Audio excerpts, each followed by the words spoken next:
And so it's that time of the month once more to update our monthly tier list video. In this case, we have 6 really good characters to add to our tier list, and also 3 new resurrectable characters to potentially upgrade on the list if they themselves did get a pretty good upgrade.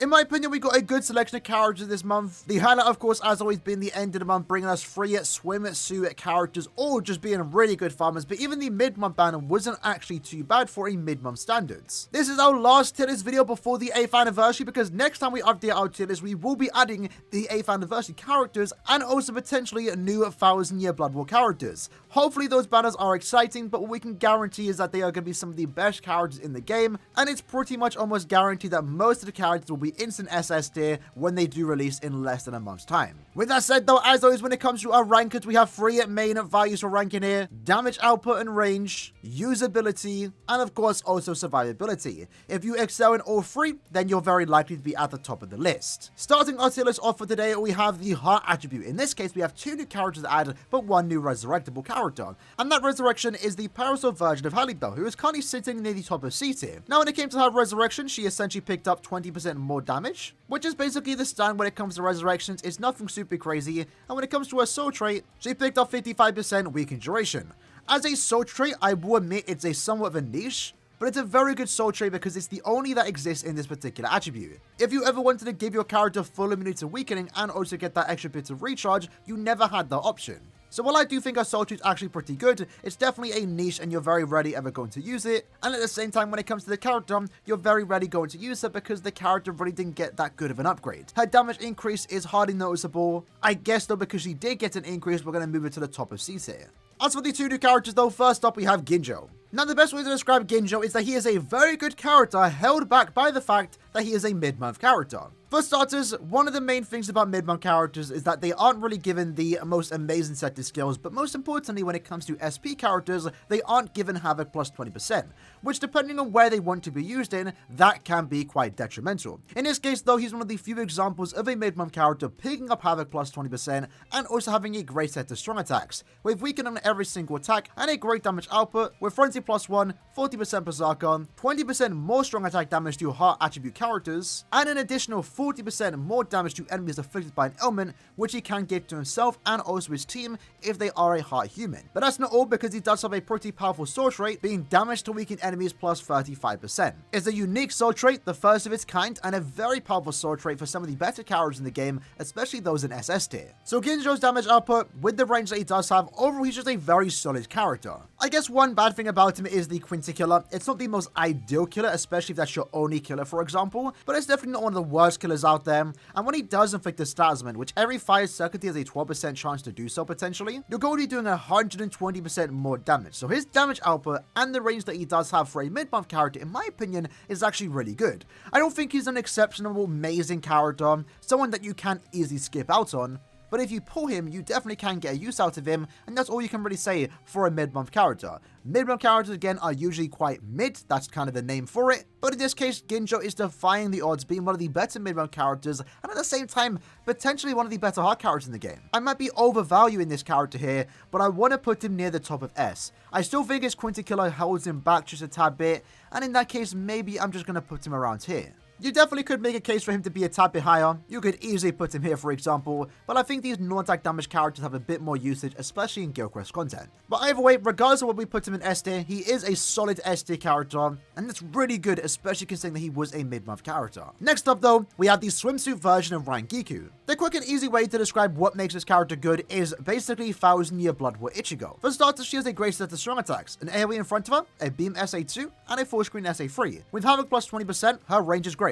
When it comes to the damage output, she has Frenzy plus 1, can't inflict any status ailments, but that's good because she does have 100% more damage to enemies not afflicted by an ailment. Combo that into a 60% Berserker, this character hits hard. And it's a damage buff that's basically up all the time unless someone gets inflicted with a status ailment, which when you're playing with her, very rarely happens. That in combination with the fact that she also does have Guard Break with Pierce Iron Skin, making some of the harder content in the game, Inheritance Trial, super trivial. She doesn't care about killer. She has a good killer too, that being Hollow Killer. And she also doubles down as a team healer. Every time you move into another map, she's healing your team by 20%. That alone makes her an SST character, but at the same time, she probably has some of the most value for an SST character because she is also a farmer. By using this character in Inheritance Trials, you're getting 5 additional Super Link Stop Potions and also 5 additional Link Stop Potions. Using Epic Rage, you're getting 5 additional Link Stop Potions and also 30% more droplets. Using Anywhere, you're also getting 70% more coins, so she has great value, instantly going to be an SST character, but where exactly will we place it in the list? Again, when it comes to farming abilities, she is instantly the best heart character in that particular aspect, right? She has a very similar damage output to Ichigo. Ichigo can hit harder, but it really doesn't matter that much. Both of them are doing a lot of overkill damage, but she also does have the extra farming capabilities, making her almost a must-have when it comes to heart content. Having said though, I am going to move it down to the tad bit. You can make a case anywhere in SST. You could say 3rd best heart character, 2nd best heart character, 1st best heart character. For me, I'm going to say 4th best, right below 6th Anniversary Aizen. And the main reason for that is quite simply the guild quest potential really isn't there for her.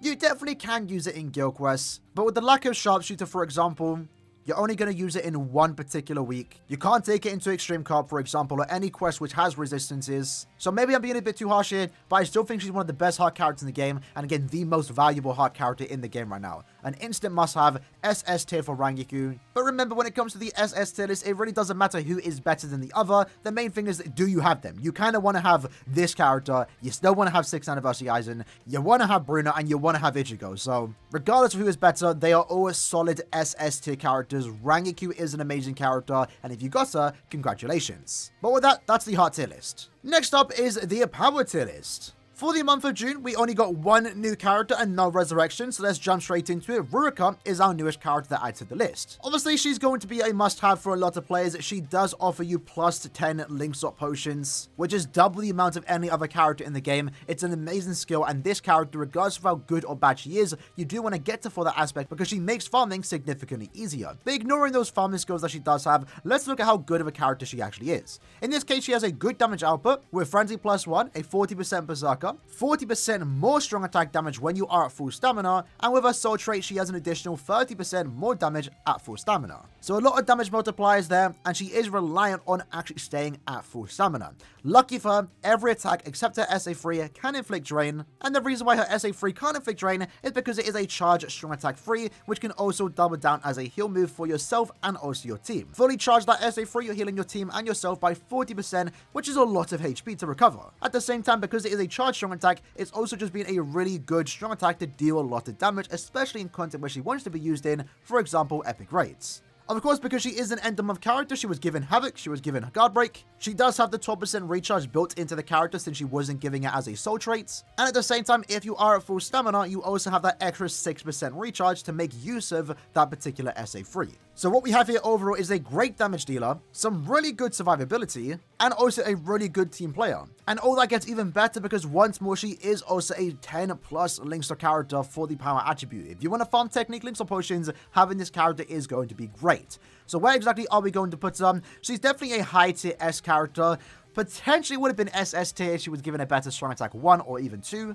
Unfortunately, does lack sharpshooter, so you're not really going to have much usage for her in guild quest content, for example. She doesn't even have that really good of a killer, that being human. So while she does have a lot of great things going for her, she is also held back by the fact that she does have some negatives about her. But again, it's not really that big of a negative. Just nitpicking, and that's what we have to do in a tier list like this. In my opinion, I'm going to put her around here. You definitely, maybe even top of S tier, to be honest. The reason why I was initially hesitant is because, again, guild quest content really isn't there for her. So maybe that's why I'm going to put her just below these four. While it does feel like these characters are a tad bit older and technically worse, they've in a way aged better too because they can be used in guild quest content. You can use this particular Ichigo technically in 4 weeks of guild quest. You can nuke with Bruno in 4 weeks of guild quest. So given the fact that she was essentially designed just to farm content and not really be used in other parts of the game, maybe near the top of S tier is going to be the best place for her. Maybe even that, for example.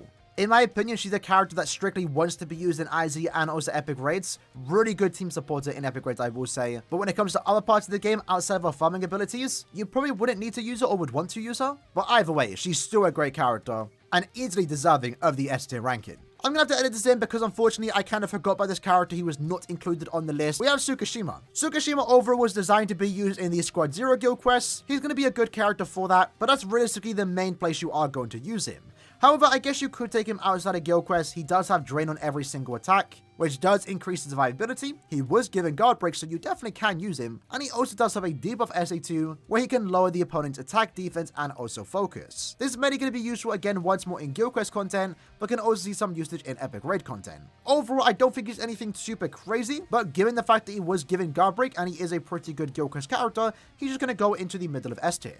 But yeah, that's essentially the power tier list. Definitely looking forward to see what Kerb are going to give us at the end of this month, especially because the power attribute is still in not desperate need, but they do need better characters. As of right now, the SS tier isn't as strong as some of the other attributes. I'm definitely expecting the upcoming 8th anniversary character or characters, one of them to be a power character, because we do really need it. We need a character better than Yamamoto. He has a great damage output with a great nuking potential, but his strong attack damage output isn't as strong as it used to be, and I could potentially even see myself lowering down other characters like Mayuri, for example, into S tier starting from next month, depending on what character we do get. Moving into the mine tier list, unfortunately for this month, we didn't get a new character, and we also didn't even get a resurrection, so there isn't really much to talk about here. Still pretty happy with the particular placements. These are still your 3 SS tier characters in the mind attribute, which again, depending on how the 8th anniversary does go, we might make a few adjustments, move some characters down. Very similar to the power attribute, Mind does need a new character too. While Bogo was a great addition to the game and a character we desperately needed,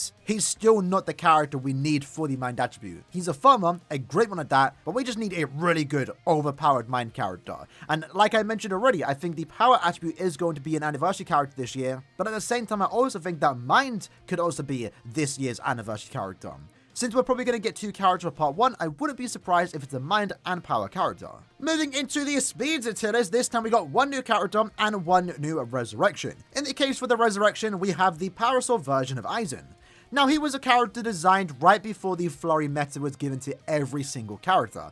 Back in the day when this character released, Flurry was a very rare skill, and Caleb's potential solution to not giving every character Flurry was to give a character like this Aizen a 100% bruiser value. It's not nearly as good, but it allowed him to be a pretty good damage dealer, and there was a lot of excitement building up for this character's resurrection, because if he picked up Flurry +1 and also kept his very high bruiser value, he would actually be pretty good. Unfortunately, his resurrection is kind of on the poorer side. He picked up an extra 10% damage reduction, which is cool and all, nothing really super crazy, and he did get a damage increase, but it's tied behind being inflicted by a status woman. Essentially, this character plays almost the exact same. He's currently sitting in the middle of B tier, and he's going to stay exactly there. Had he picked up Flurry +1, he probably would have been near the top of A tier. Unfortunately though, with his resurrection, still just an average B tier character.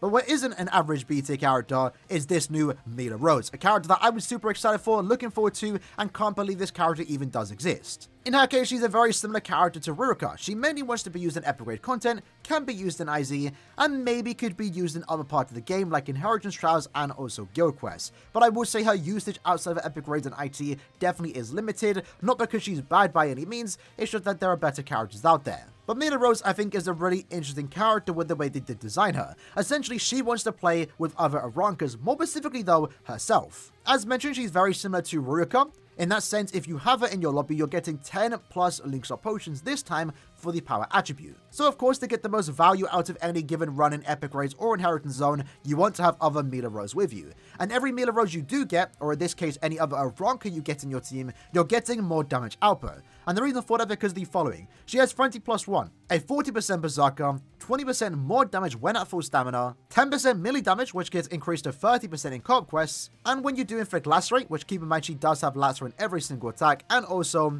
every 5 seconds a 12% chance to inflict Lacerate on any given enemy on the map, you then do 60% more damage. But in combination with that, she also does have the Aranka Resonance skill, where she then gets an extra 10% strong attack damage every time you have an Aranka in your team or in your lobby.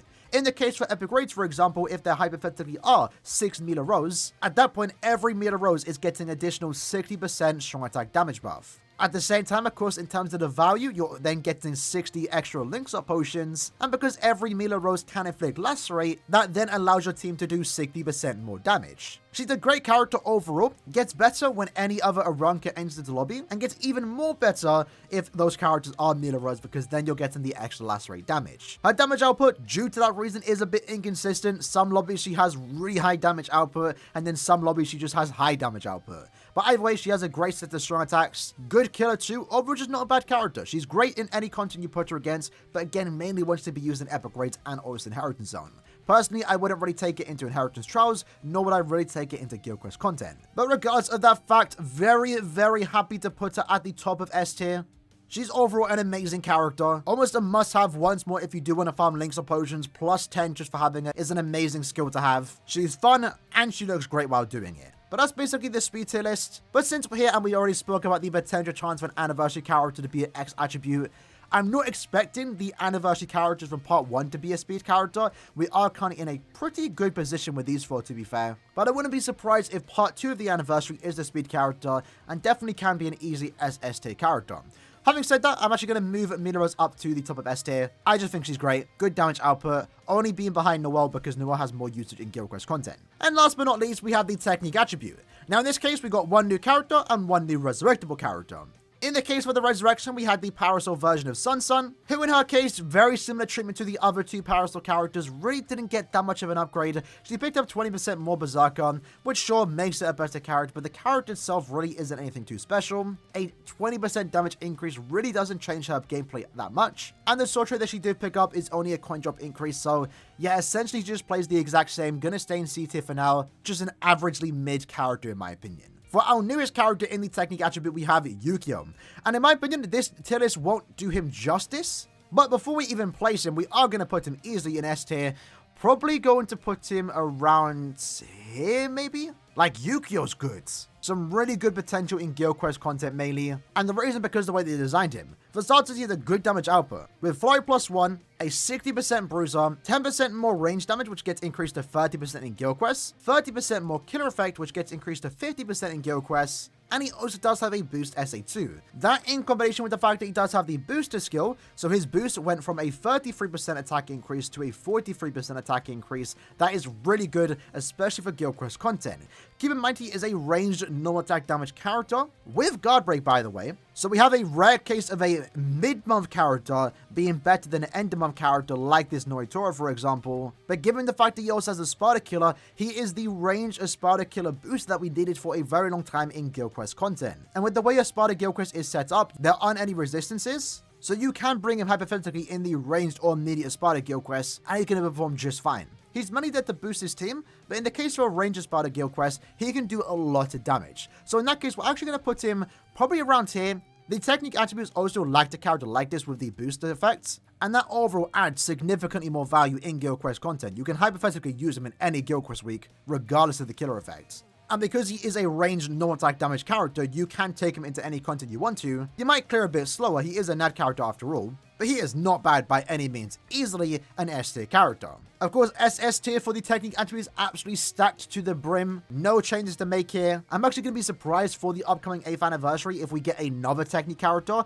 I generally don't think we need one. If we hypothetically do get a new tech character for the anniversary, part 1 or 2, mainly part 2 probably, going to expect they might be a Brave Battle character because, yeah, right now, tech does not need any more characters, I'll be honest. But yeah, with that said, lads, that was the video for today, breaking down the characters released in the month of June. Overall, just a very solid set of characters, right? The mid-month characters, while they don't offer insane value for a count, they have their niche where they're actually good in, and for a mid-month standard, they are above average. When it comes to the end of month banner, besides all 3 characters having some of the most insane value that we've ever seen on any given character, they're also all 3 really solid and strong and fun to play characters. If you pulled any of these characters, congratulations. I've been having a lot of fun with most of them, and in my opinion, it was a great month leading up to the 8th anniversary. Again, the next time we update this tier list will be for the 8th anniversary. I'm looking forward to it. Hopefully the characters are great, hopefully they're fun, and hopefully they're 1000-year Blood Book characters. With that said though, hope you guys enjoyed the video. I see you guys next time, take care, and peace.